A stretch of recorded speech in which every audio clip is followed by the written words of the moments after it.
The NFL on EA Sports has come to the Twin Cities at U.S. Bank Stadium in downtown Minneapolis. The scene a short time ago, this crowd decked out in purple, and they were in full roar as their guys burst out of the locker room. We're ready for football, folks, as the Vikings get set to do battle with the Houston Texans. Here's the former UCLA Bruin, Ka'imi Fairbairn, to get this one started. And we are underway from downtown Minneapolis.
Here we go, all right.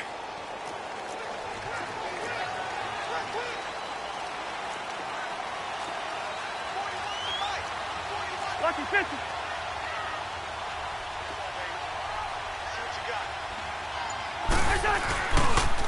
Now the first carry for Dalvin Cook. And he'll fight forward to about the 27-yard line. Tackle made by Whitney Merciless. They tried a quick hitter inside, but that one was swallowed up because what they're hoping, those big defensive linemen will take the bait and move laterally and open up a crease that they can run through. Didn't happen on that play. Over the middle here to Rudolph. And he'll be taken down, but not before they work it across midfield. They knew they had the free play after the penalty. They get great yardage, so they can decline that penalty. And one of the things we've seen develop more and more in recent years are teams seeing that penalty occur and still taking the big shot downfield and hoping to gain the yardage as we just saw there. They practice it, they work on it, and this time they're successful. And he's got this down to the 35. Back-to-back nice gains. That one for 14 yards and another first.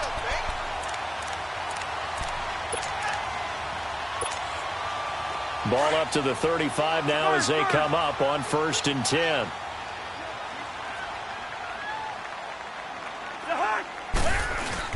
They run again on 1st down. Cook. And brought down, but not before they're inside the 25. 12 more yards there and another 1st down. So back-to-back big runs, picking apart this defense on the opening drive. I thought this was a passing league. I thought this was the era we were in where the ball was always in the air, right? They didn't get the memo. They didn't get the memo, and I know this to be true. Offensive linemen still, to this day, they want to run the football. They want to fire out. And he's going to go down here, a sack. They push him back to the 34. DJ Reader in there to make the sack. He buries him for a loss of 10. On 2nd down, Cook. And he's going to get this one down to the 30. They get 2 yards back, but they're going to need a lot more than that here on 3rd down. J.J. Watt makes another tackle there, and it's for a minimal gain. And let's face it, if that's all you're going to get running the ball, you're not going to have much success against him and his team. Or, yeah, you better find a way to go around J.J. Watt, which isn't easy to do. It's really not, because you got to try everything. Can you go around him? Can you go by him? Can you influence him to get him out of position so maybe you can wall him off? He's a really sharp, intelligent player, as well as a physical specimen. 3rd and long for Cousins. That's caught by Treadwell. And he's taken down, but not before reaching the 10-yard line. They're able to convert on 3rd down, and that sets up a 1st and goal.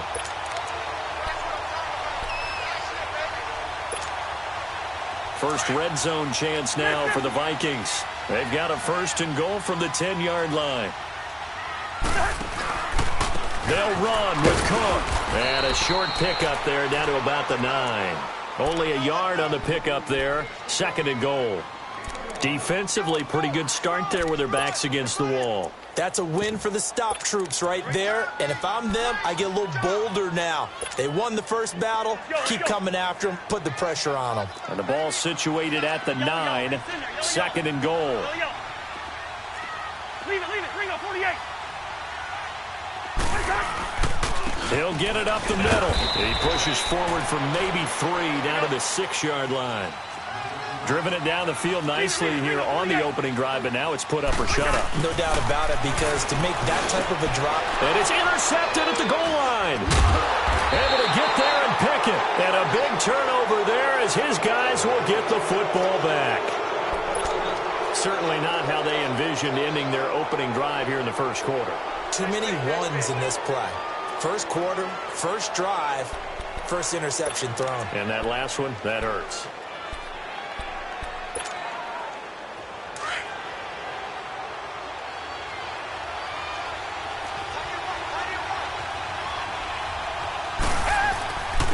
Now a first carry for Lamar Miller. And he will forge his way forward only up to the 2-yard line. Give him a couple on the carry there. 2nd and 8. Well, he got what he could there, just trying to move forward and gain a little bit of yardage and create some space. You know the pressure is going to be tough defensively. Watson hands to Miller on the draw. Oh, and he's not going to make it out of the end zone. The push too strong, and that'll be a safety. Well, we thought these two defenses, they might come to play. One has already come to play here. A safety for the opening points of the game. Brandon, let's file this play away, because if it turns out to be a tight game, who knows? This could wind up being the difference. The Minnesota Vikings, they're at 6-4-1. That Sunday night win last week over Green Bay, that was a big one for their playoff chances, no doubt. But as you pointed out to me before we came on air today, their December slate is rough. Yeah, they're not messing around, are they? This is the product of what happens when you win your division the year before. You end up playing a first-place schedule. So you play all the teams that won their division the year before, and this is some of the remnants of that, right? They're getting New England, all right? They go there next week. Then they've got to go to Seattle. They didn't win their division, but they were 9-7 the year before. Home against Miami, at Detroit, and then home against Chicago to finish it off with a division clash. It will not be easy, and Chicago's playing awfully well right now. Throwing again on 2nd down, but this time it's incomplete. And incomplete there. A nice hit. Jars the ball free and brings up 3rd down. After the incompletion, here now, 3rd and 2.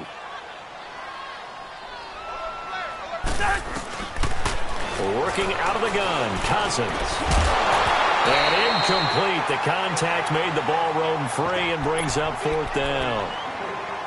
The beauty of being able to play a zone defense, when you can sit back and see the ball coming out of the quarterback's hands, guess what? Creates a lot of confusion, kind of a muddle in the middle of the field where you can go make a play on the football.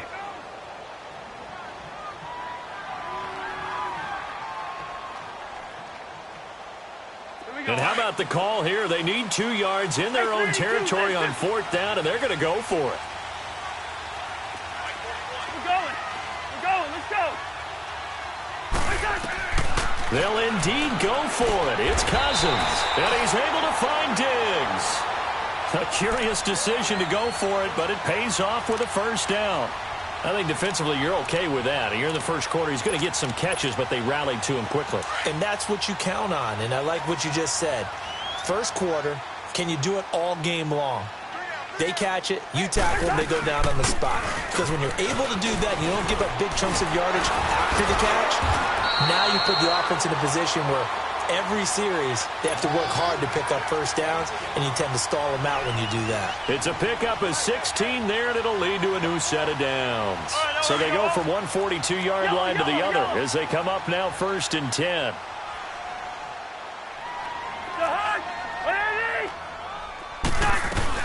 Running game working. They'll stick with it on 1st down. And he's going to fight his way forward here for a modest gain.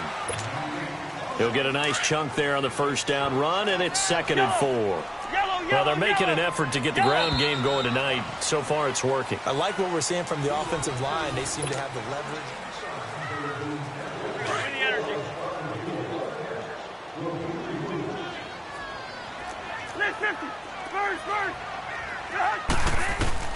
Cousins now on 2nd down.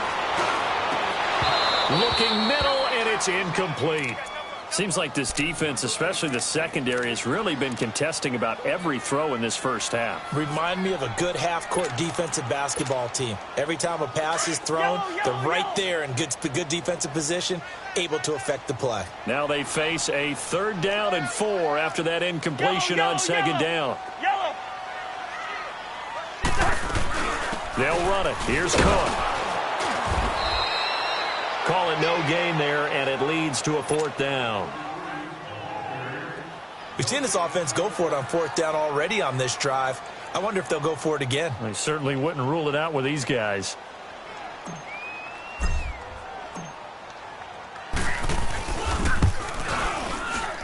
And Bailey able to knock it through. And that will give us the very rare scoreline of 5-0. These kickers now, it's like we take them for granted. Kicks like that used to be such a big deal, and now you just expect them to make it. Yeah, you're exactly right, and we shouldn't take them for granted. But I have a theory about it. You want to hear it? Yep. They are more athletic now than ever before. Talk about kickers. Trace their backgrounds, trace their histories. You'll find that they were big-time athletes all along, but their kicking was so prevalent that we made them specialists. Well, and now those 50-plus yarders seem easy for some reason.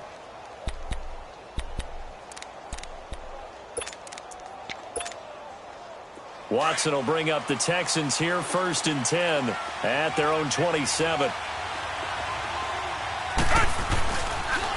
They'll run it here. This is Deontay Foreman. So a nice job to break the 1 tackle, but not much daylight after that as he's brought down. 2 yards on the pickup there. It'll be 2nd and 8. Well, they had that one sniffed out. Excellent run blitz. Stop that one for a short gain. What makes a good run blitz a good run blitz? The ability to stay on task, to follow up your assignment, go to the gap you're supposed to cover, and not be deterred by anything else. That's good for a Texan 1st down, a 12-yard pickup.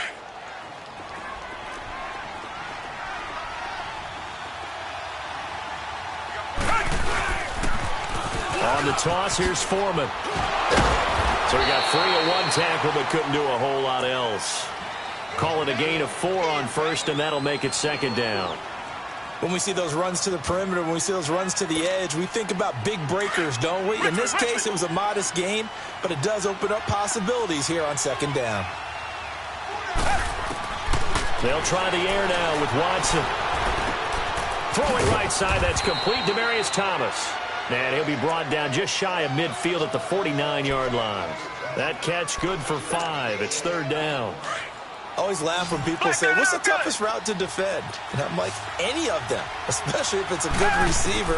That makes things very difficult. But when you're running a drag route, something short, shallow, going through defenders, using guys almost as screens in order to get open, that makes things tough for guys trying to get to the football.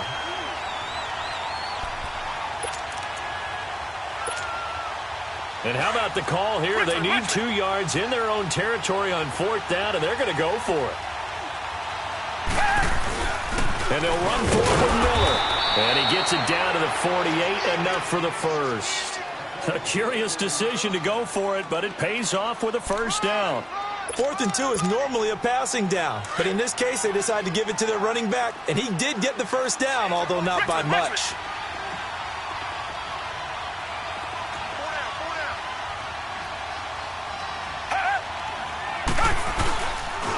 They keep it with Miller on 1st down. Looking for a cutback lane, but nothing there as he's met at the line of scrimmage. Officially no gain on the play, and it's 2nd down.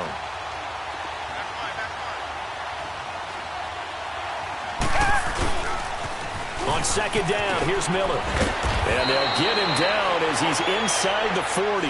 A pickup of 11 and a Texans 1st down. Has a lot of beef thundering downfield off of the toss play, and it takes me back to when I was a kid and watching USC play. Remember the old toss that they ran? They used to call student body right or student body left because everyone was out in front of the ball carrier.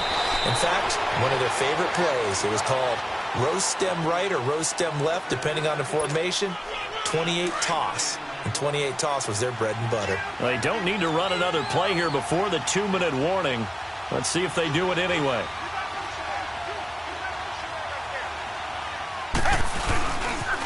And the pitch goes to Miller. And that play went nowhere. Losing yardage.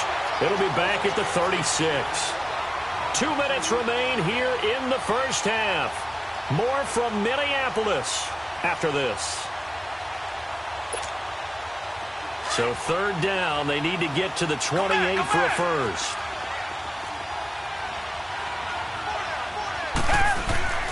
Watson now to throw.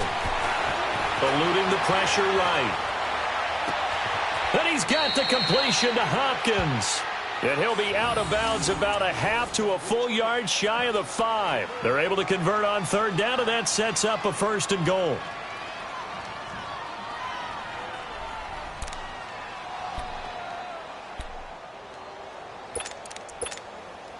The Texans with the first opportunity now from the red zone. They've got a first and goal to go at the 7.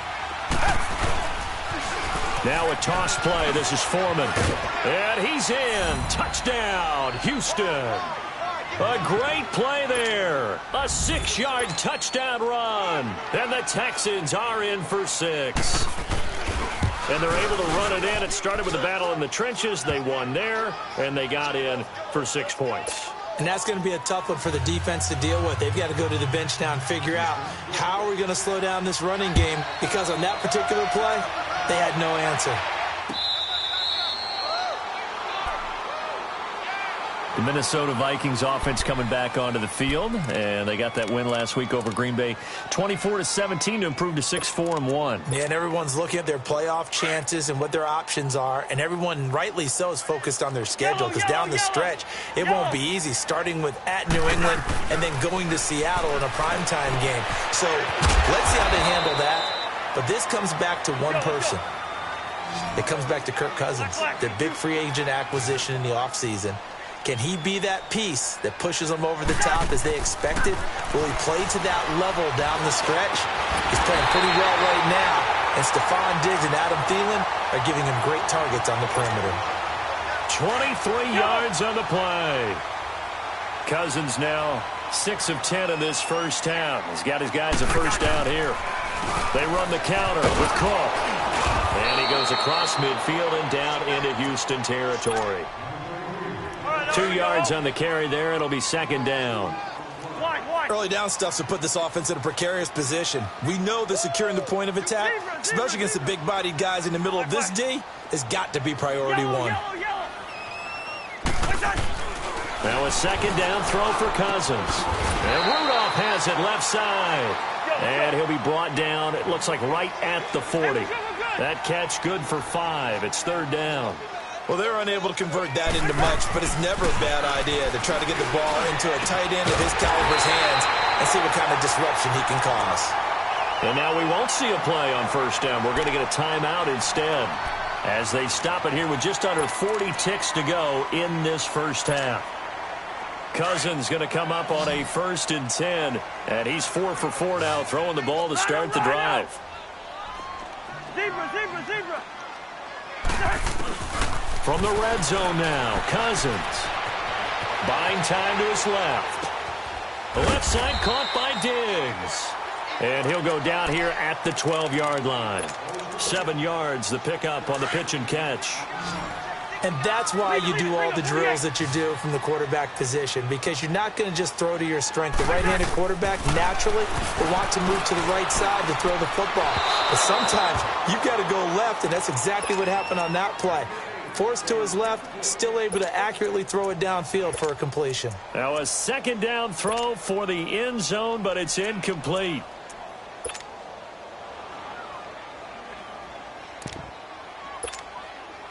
The Vikings on third down, 2 for 5 to this point. Here it's 3rd and 3. To the air again, it's Cousins.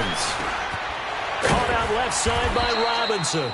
Now a timeout taken. Perhaps a chance for one more quick play and then another timeout if they hurry. We'll see.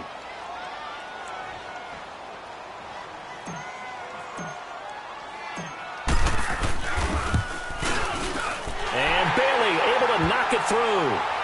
And with that, they'll take a 1-point lead here in the second. Well, the drive ends in just 3, but they'll take it. Looks like they'll head to the locker room barring something unfortunate in front on the scoreboard. Yeah, they may not be jumping up and down and celebrating because they have the lead, but still, any little momentum in a game like this is important to a team. And they'll feel real good about going in and regrouping, knowing that they are out in front. The Texans offense now, they get set to head back onto the field. And from this spot in the field with the clock where it's at, you think we're just going to see a knee and that's it? And I think in this situation, that's the proper play. But we do know there's some risk takers out there that may want to take one more shot before the clock runs out. The final shot before the break, Watson. Going for the deep ball. Into heavy traffic, and it's intercepted. Picked off by the linebacker, Eric Kendricks. And he will be brought down as time is now run out on this first half of action. We now proceed to the start of the second half. So we've reached halftime here in Minnesota with the Vikings on top. This is fielded at the goal line. And he'll get it up to about the 26-yard line just across the 25. And here comes the Texans now. And last time, one-play interception. So this offense, they should be fresh. That's a good way of putting it. And I can't wait to see what they decide to do with play calling. Because a one-play drive where you throw an interception, a lot of people think the very next time out, run the football, don't give them a chance. Maybe play action? I think maybe you go play action, show your quarterback, get a little confidence in him, and let him fling another one. They'll run it again with Miller. And now running right through it. And he'll get about 4 across the 30 to the 32. Tough first half for him, unable to put up the numbers he's used to producing. But with a guy like him, you and I both know it just takes a couple of explosive touches for him to make an impact on this game and on the stat sheet as well. And he will have a first down as they get him to the ground at the 37. They get 5 out of that one, and it moves the chains. I have to think a major focus of the halftime meetings had to be figuring out how to create space for the running game to get operating. Well, what you pointed out to me at half seems accurate. That line has struggled to sustain blocks. Yeah, I would agree with that totally. They've got to focus on staying on their double teams at the first level, make sure that block's secured before they slide off and try and chip someone at the second level. They'll toss it to Miller. And now Miller hit, and he fumbles. And the Vikings pick up the football. And they'll set up shop right near midfield at the 49-yard line. So the defense there, opportunistic. It's nice to give them credit, isn't it? Because so many times it's more a matter of what the offensive guy didn't do. Didn't secure the ball, didn't cover up. In this case, let's just give credit to where it belongs. Knocked it free, made a big play. Cousins now after the fumble recovery. But when this ball's tipped and intercepted. Picked off near the 44. And his crew will take over at their own 45-yard line. With that incompletion, need to pass along the note about the Madden Classic, where you can watch some of the best Madden players battle it out for their share of $165,000. It's live on Twitch, Charles. Starts 1 Eastern, 10 Pacific, December 6th through the 8th. I know you'll be tuned in. Thank you for letting me know the time and the dates. I'm going to mark that down. I will be ready to go because they go at it now. I mean, those battles, those are pretty strong. And I love the imagination that you see in how they play. Because they don't think like conventional football. They know how to take advantage of any weaknesses of their opponent. And the best part, $165,000 on the line. You and I better hone up our game. Yeah, some people looking for some early holiday gifts there in the Madden Classic. On second down, here's Watson. Drops it to Blue, complete. And he'll be brought down at the 45-yard line. 5 yards is the pickup there as that extends this drive. But it's tough to be a defender in today's NFL because there's so many things to account for in today's passing game, including the back sneaking out of the backfield. Not quite as bad as a turkey bowl where you have that center-eligible stuff, but still a lot of guys to account for. Watson on first down. Into heavy traffic, and it's intercepted. Picked off by Harrison Smith. And he'll be stopped shy of the 15 at the 14-yard line on the return. With that incompletion, let's look forward to the rest of the NFL season. You know, a lot of people say the season doesn't really begin, get exciting till after Thanksgiving. Well, what are you looking forward to in the month of December? I do like that expression because each sport has its own, doesn't it? Teams that are in first place July 4th in baseball, that's who's going to win the division, right? That's one of the old adages. We go on and on, but for me, this is what I'm going to look forward to. The NFC East could be a 3-team race. How about the revival of the Chicago Bears? And last but not least, the AFC West is controlled by Kansas City, but the sleeper team, the Los Angeles Chargers. Keep an eye on them. Yeah, they're knocking on the door with just 3 losses. KC with 2. Cousins finding a safety valve here. That's complete. And able to get this one across the 45 before he's brought down. A nice pickup there of 11 yards, and it'll move the sticks. On 1st and 10, Cousins. And a big loss here as he's taken down. Jadeveon Clowney. He's the one who finally gets him down for what will wind up being a loss of 16 yards. 2nd down, Cousins. Looking left side, and he's got a man. It's Murray. They get 11 back on that one. It leads to 3rd down.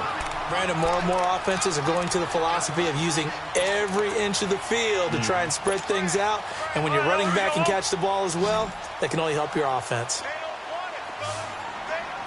We're going. Let's go. Cousins from the gun on 3rd. Open man is Thielen. It's complete. And he's going to get this down to the 35-yard line. A pickup of 24 on the 3rd down conversion. Well, this is how you shape the thoughts of that interception on the last drive. You come out and start this one 4 for 4. And watching him throw it around with that type of confidence reminds me of a guy I played with way back when who told me, I don't care if I throw 10 interceptions in a row. I'm going to stay confident, keep flinging it. I just figured there's something wrong with the football. Cousins now to throw on 1st down. He'll find Thielen working the middle. And brought down, but not before they're inside the 25. Back-to-back nice gains. That one for 14 yards and another first. As long as you go through your proper reads and progressions, the drag route can be one of those old reliable plays because usually it's good for a good chunk of yardage as we just saw there. And those guys like it, right? They can get the ball with a full head of steam. Especially against man coverage, because man coverage, they're typically running away from someone and not worried about traffic coming out on the other end. 1st down, here's the run with Cook. He'll get it inside the red zone, but only for a couple down to the 19. Another scouting report on him is that he doesn't possess the eye discipline to be an elite linebacker. What that means is his ability to read, react, and make a play. But on that one, he looked like one of those guys. And they'll bring him down at the 18-yard line. That throw good for only a couple. It brings up 3rd down. The Vikings on 3rd down. 3 for 7 so far in this game. This will be 3rd and 6.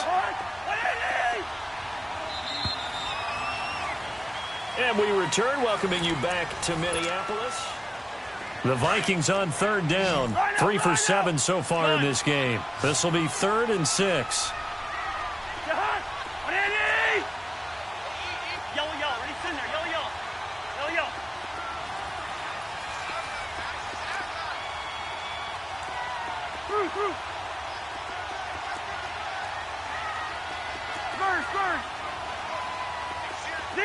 Zebra. From the gun, here's Cousins. That one into the hands of Thielen, complete. And he's able to pick up the 1st down before he's tackled right at the 10. They're able to convert on 3rd down, and that sets up a 1st and goal. And Rudolph has got it. The big tight end for a Viking touchdown. Kyle Rudolph from 10 yards out. And the Vikings find a way to stretch their lead. And his kick is good.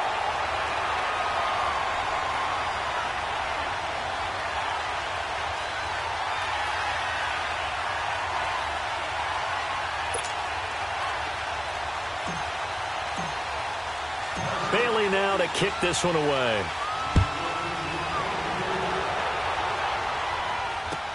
This is fielded a couple yards deep.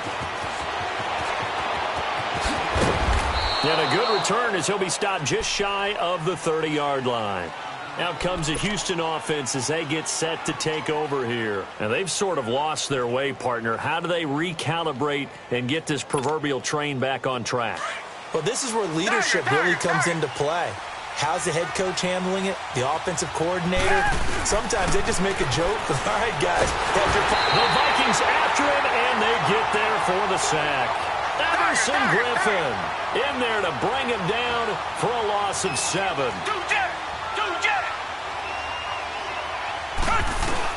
To throw on second is Watson. Flush to his right. Oh, he's got a man wide open, complete. DeAndre Hopkins, he's all alone. Touchdown, Houston. DeAndre Hopkins, 78 yards. And now the Texans are within a 2-point conversion of tying up this game.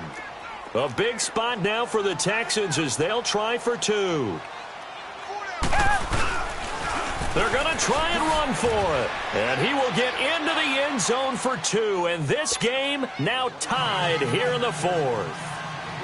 Set to go now with the kickoff. These two teams all even again as we continue in this wild 4th quarter. That'll be taken in the end zone. And this return net's positive as he gets past the 25 and up to the 27-yard line. And the Vikings now heading onto the field. And that last drive, a long drive, but not just that, they had a great air attack going. Do they stick with that? I would think that they would, because if they were confident enough to do it on the last drive, starting backed up in their own territory, why would you change anything? They've got to be confident about what they're presenting and continue to do so. Yeah, because the secondary, they really look clueless. And that was amazing because that drive went and went, no adjustments, and no big plays by the defense to knock the ball away. And the first play of the drive there is incomplete. You get a tight end like this, and you know he's used to dishing out punishment, but here, he's one that has to absorb the contact, and as a result, unable to hold on to the football. A second down throw for Cousins. And he comes back with one complete. And he'll be taken down, but not before they work it across midfield.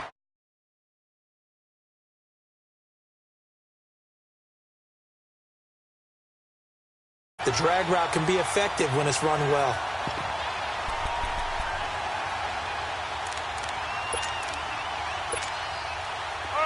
So a 1st and 10 now in Houston territory at the 49-yard line. Here's Cousins. And Diggs has it. And he'll go down shy of the 40 at the 41. 7 yards, the pickup on the pitch and catch. And now the Texans are going to stop it as they signal for a timeout. It's just their first. They'll be down to 2 remaining as we step aside here in the 4th quarter.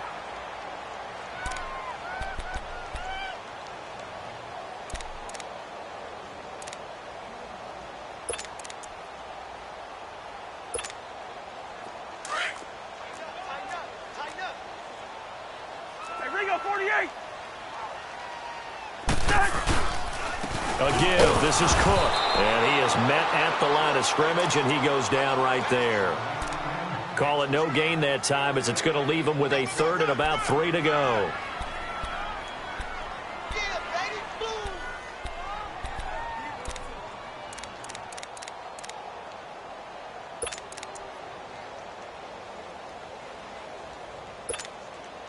As big of a play as we've had in this one so far. This is 3rd and 3. Yellow, yellow, yellow.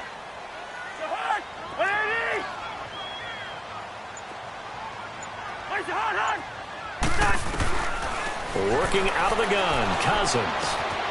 And a quick throw here, that's complete. And he's going to have the first down yardage to the 35. That, I believe, will put him over 100 yards receiving for the game. Yes, it will. And he's got a first down to boot.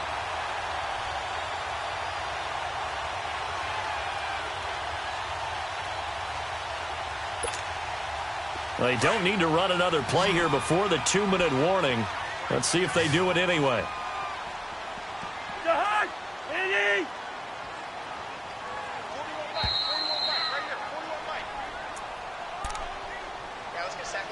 Time for a break. We'll come back and see how it all shakes out after this.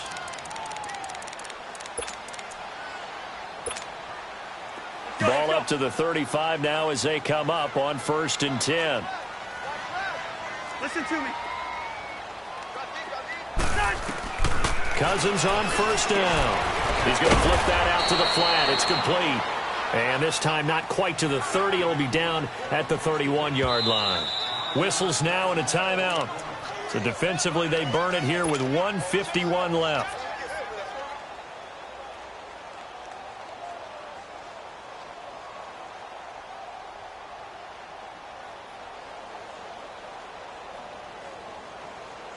All right, now here we go. Oh.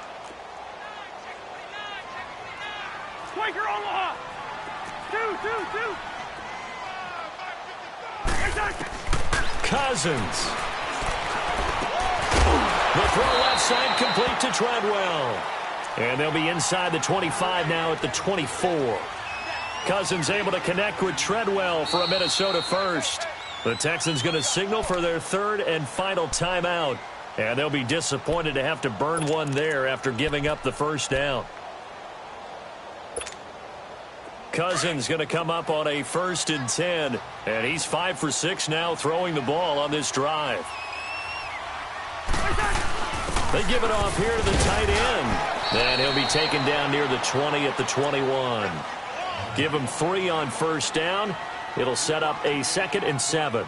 Well, they picked up a little bit of yardage there, and now, in this situation, should be in no hurry to run a play really fast. Let the clock wind down.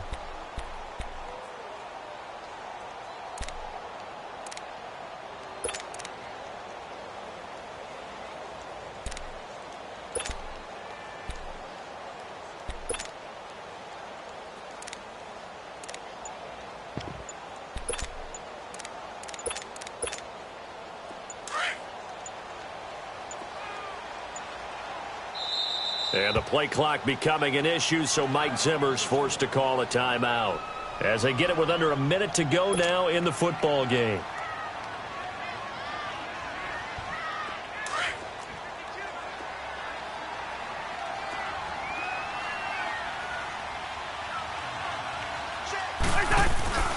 Handoff comes to Cook.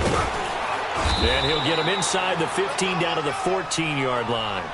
It's a 7-yard gain there, and it's good enough to move the chains. And there we saw one of the downsides of blitzing during a rundown, because sometimes you get out of your gaps. You don't fit the run quite as well because you're headed towards the ball carrier with abandon.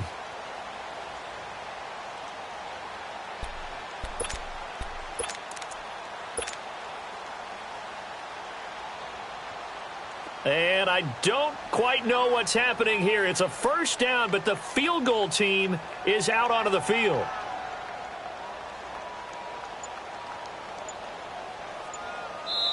And with the play clock winding down, we're going to get a timeout, as the clock will stop with 18 seconds remaining.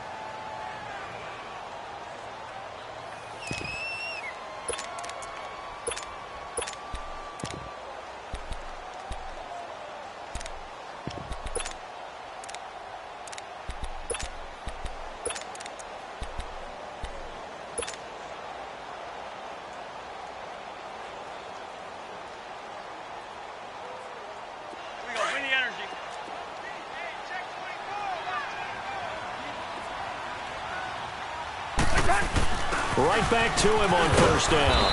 And effective running here. He'll take it down inside the 10. It's a 6-yard gain on the ground, and that'll make it 2nd and 4. Now, what's the thinking here? Because a touchdown would be nice, but you've ensured yourself a chance at 3 in the lead, so how worried are you about the 6? You're not very worried about if you're confident in your kicker. And if you got a kicker who can put it through the post, you feel really good about trying to bleed that clock down. In an ideal scenario, your kicker puts it through the post as the clock hits zeros.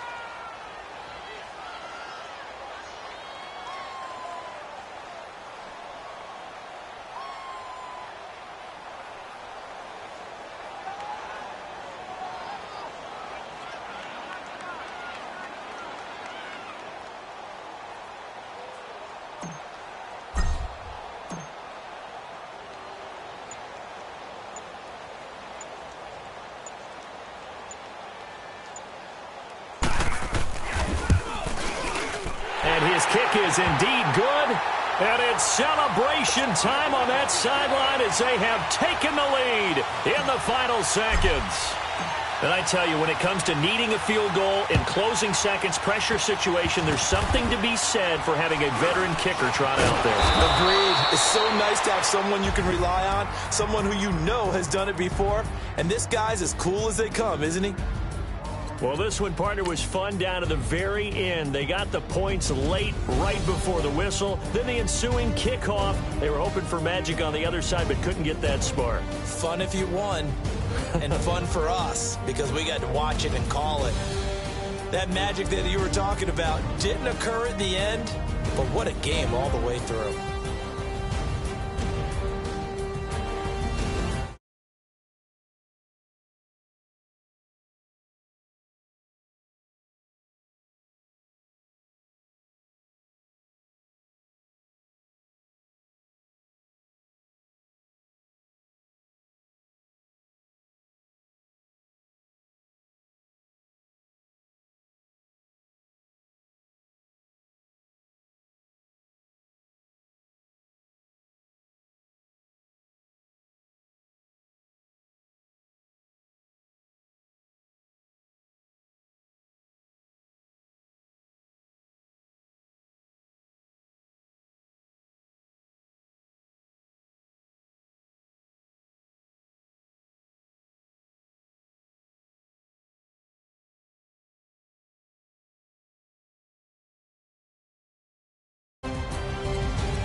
If the squad ain't with me, then it ain't right. Yeah.